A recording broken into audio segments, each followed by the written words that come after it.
মৰমৰ ছাত্ৰ ছাত্ৰীসকল মোৰ ক্লাছলৈ স্বাগতম। আজি আমি শিকিম এক্সাৰসাইজ 6.3 ৰ কোশ্চেন 8 আৰু 9। চাবা কোশ্চেন 8 ত তোমালোকৰ কি দিয়া আছে যে ABCD সামান্তৰিকৰ। আমি এটা সামান্তৰিক আঁকি লওঁ, ছবি দিয়া নাই ইয়াতে। তোমালোকৰ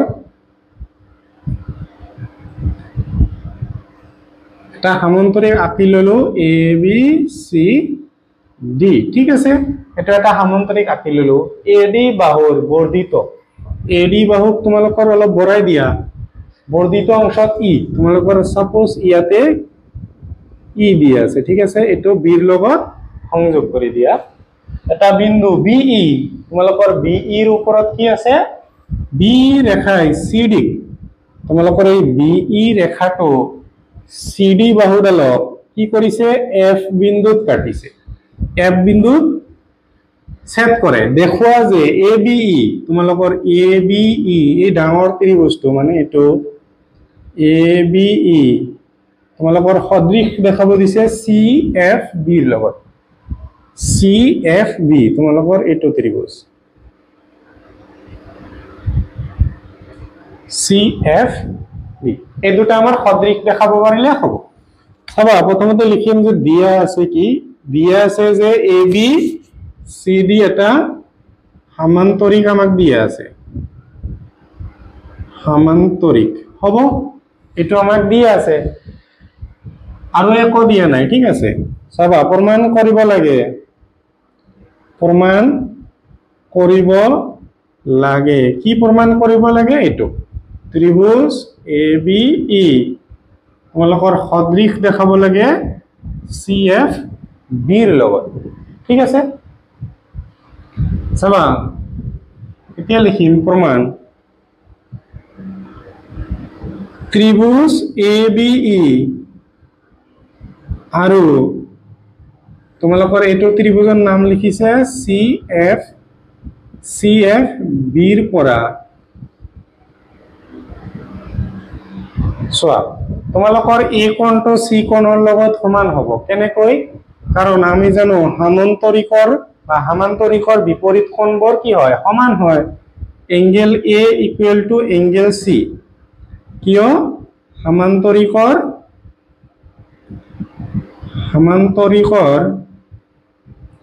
তোমালোকৰ বিপৰীত বাহু, সৰি কোণ, বিপৰীত কোণ, সামান্তৰিকৰ বিপৰীত কোণবোৰ কি হয়, সমান হয়।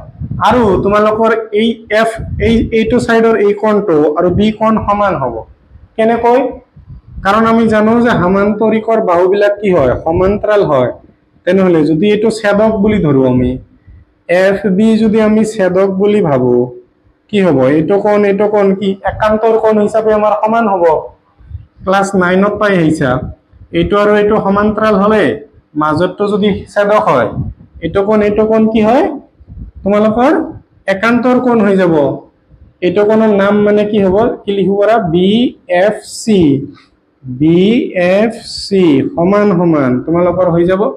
আগতে এইটো ত্ৰিভুজৰ লিখিব লাগিব, সৰি ABE লিখিব লাগিব আগতে, ABE ইকুৱেল টু এইবাৰ লিখি দিয়া BFC সাইডত কি লিখি দিবা, একান্তৰ আন্তঃকোণ হ'ব,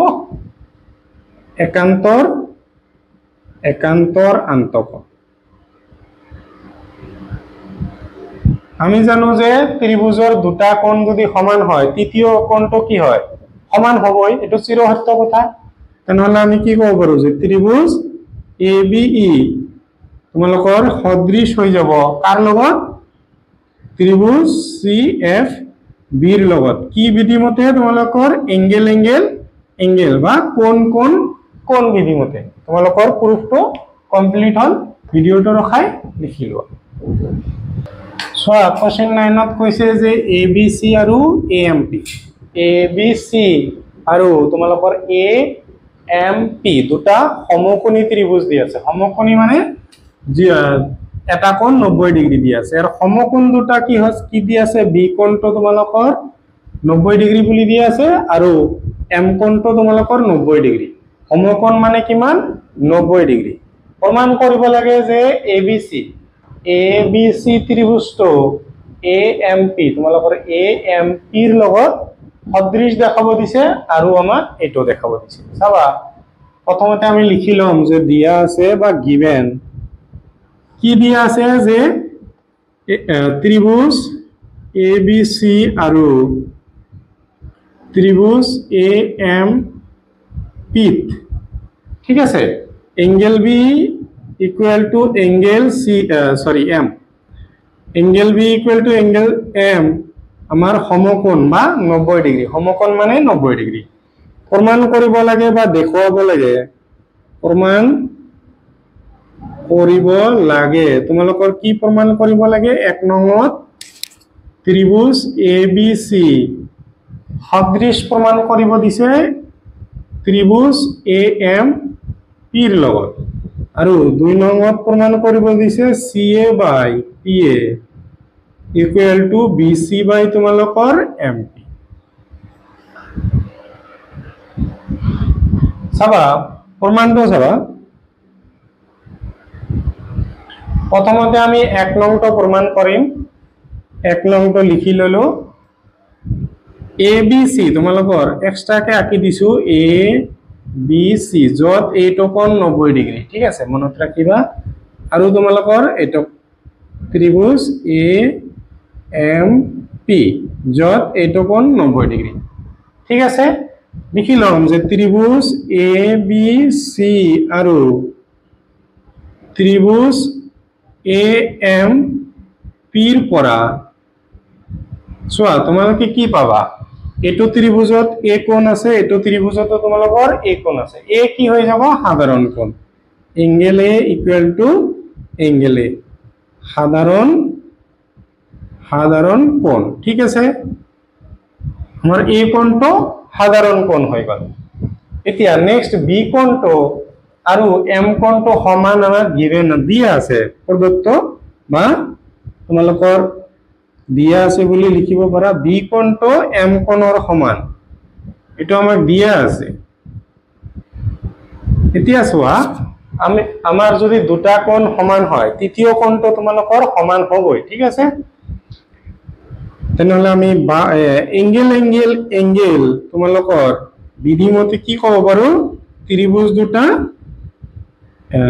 এঙ্গেল বা কোণ বিধিমতে আমি ক'ব পাৰো ত্ৰিভুজ দুটা কি হ'ব তোমালোকৰ সদৃশ হৈ যাব এতিয়া দুই নম্বৰটো প্ৰুফ কৰিব দিছে তোমালোকৰ চাবা এইটো লাইনৰ পৰাই হৈ যাব আমি জানো যে দুটা সদৃশ ত্ৰিভুজৰ অনুৰূপ বাহুৰ অনুপাত কি হয় সমান হয় আৰু অনুৰূপ কোণ বিলাকো সমান হয় এতিয়া তোমালোকৰ এ কোণৰ লগত সমান হৈ আছিল তোমালোকৰ এ কোণ মিলা এইটো ত্ৰিভুজ আমি মিলাব চেষ্টা কৰিম আমি এ ৰাখি দিলো ঠিক আছে চোৱা বি কোণটো এম কোণৰ লগত সমান আছে তেনেহলে এই বিৰ নিচিনা আমাৰ এম আনিব লাগিব এম টো আনি দিলো তোমালোকৰ পি টো কত গল ওপৰত গল জয়েন কৰি দিলো চাবা এতিয়া তোমালোকৰ অনুৰূপ বাহু কি হ'ব এ বিৰ অনুৰূপ বাহু এম এ সিৰ অনুৰ ইয়াতে তোমালোকৰ কি আহিব পি টো আহিব এ সিৰ অনুৰূপ বাহু কি হ'ব তোমালোকৰ এ পি বি সিৰ হ'ব তোমালোকৰ পি এম তোমালোকৰ লাগে কি সি এ আমি সি এ ললো সি এ ইয়াৰ অনুৰূপ কি হ'ব পি এ একেটা ডাইৰেকশনতে আহিব লাগিব সি এৰ অনুৰূপ বাহু কি হ'ব পি এ তোমালোকৰ পি এ নেক্সট তোমালোকৰ কি হ'ব বি সি লাগে আমাক বি সি লৈছো আমি বি সিৰ অনুৰূপ বাহু কি হ'ব এম পি আমি তলৰ পৰা লৈছো এটো তলৰ পৰা লব লাগিব এম পি ঠিক আছে কি লিখি দিম সদৃশ ত্ৰিভুজৰ বাহুৰ অনুপাত হ'ব তোমালোকৰ প্ৰুফটো কমপ্লিট হল ভিডিওটো ৰখাই লিখি লোৱা ভিডিওটো চাই যদি ভাল পাইছা তেনেহলে নিজৰ সমনীয়াৰ সৈতে শেয়াৰ কৰি দিবা চেনেলটোত নতুন আহিলে চেনেলটো সাবস্ক্ৰাইব কৰি যাবা এইটো পাৰ্টৰ যদি পুৰণা ভিডিও বিলাক যদি চোৱা নাই তেনেহলে প্লেলিষ্ট বনোৱা আছে তাতে যাই চাই লবা আৰু তোমালোকে এটা ফিডবেক দি কমেন্টত জনাবা তোমালোকে বোৰ্ডত ভিডিও চাই ভাল পোৱা নে তোমালোকৰ কপিত ভিডিও বিলাক চালে ভাল লাগে